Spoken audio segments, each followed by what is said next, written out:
Hello बच्चों, let's read the question. Here the question is saying that which of the following has the ester linkage. ठीक है, हमारे पास यहाँ पे कुछ options given है. We have to say which of them contains the ester linkage inside their structure. Option A is nylon, bakelite, terylene, PVC and rubber. Fine. अगर हम बात करें what is the key concept that we are using in this question, तो इस question में जिस की concept का हम यूज कर रहे हैं that is basically the ester linkage. ठीक है, तो अब ये एस्टर लिंकेज एग्जैक्टली होता कैसे है. It will have a C double bond O O. ठीक है, तो ये जो स्ट्रक्चर होता है that is basically known as ester linkage और हमें बताना है which of them will contain such kind of structure inside it.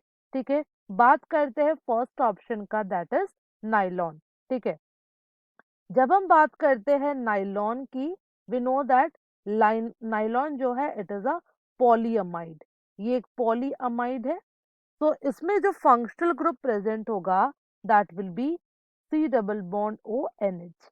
ठीक है, तो अमाइड ग्रुप यहाँ पे प्रेजेंट होगा, यहाँ पे एस्टर लिंकेज प्रेजेंट नहीं होगा.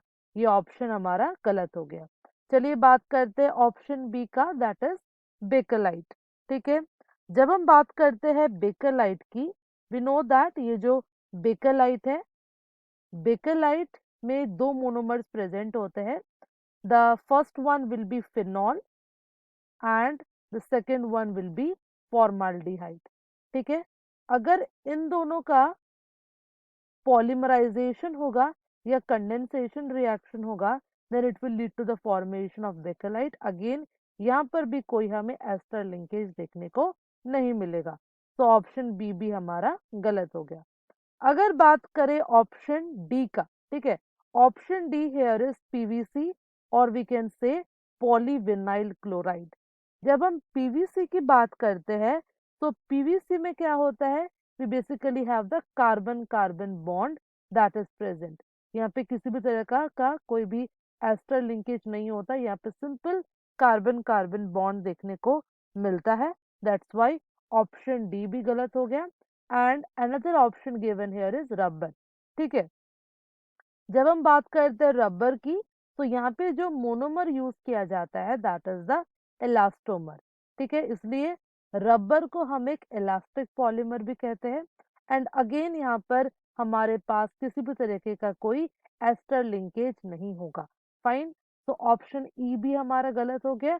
Now we are remaining with only one option that is option C terylene. चलिए अब बात करते हैं हम टेरिलिन बिकॉज यही हमारा करेक्ट आंसर है.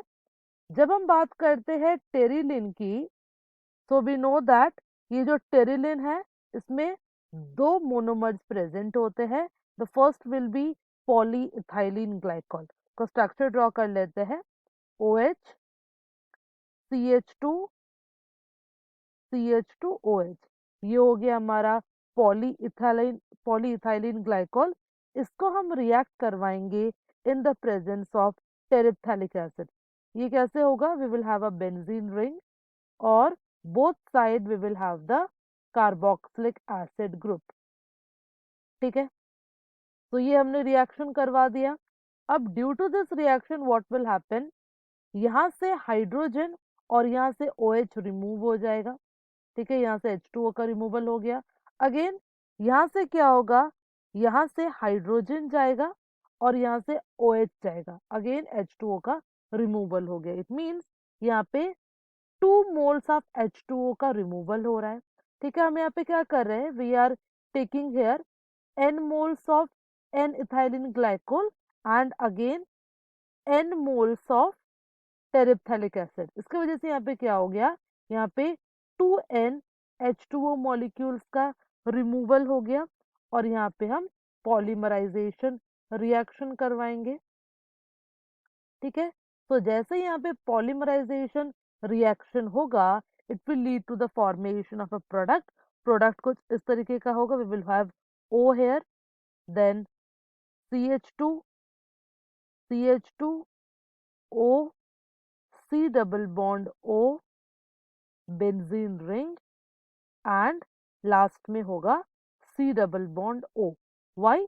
बिकॉज यहाँ से ओ एच रिमूव हो चुका है, यहाँ से हम एच और ओ एच को रिमूव करेंगे, तो ये जो ऑक्सीजन है वो बॉन्ड बनाएगा विद दिस सीओ। ओके, और यहाँ से भी हमारा हाइड्रोजन रिमूव हो चुका है। ठीक है, तो ये हो जाएगा हमारा टेरिलिन। ठीक है, टेरिलिन या फिर इसे कहता है डेक्रोन भी।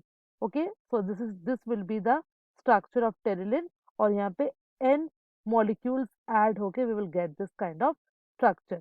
ठीक है, सो यहाँ पे हम देख सकते हैं कि हमारे पास यहाँ पे एस्टर लिंकेज बन रहा है, this O and C double bond O. तो यहाँ पे हमें एस्टर लिंकेज देखने को मिल रहा है, that's why we can say the correct answer for this question will be option C, that is terylene. So final answer for this question will be option C, that is pterilin will have the presence of this ester linkage. I hope you understood the question well. Best of luck.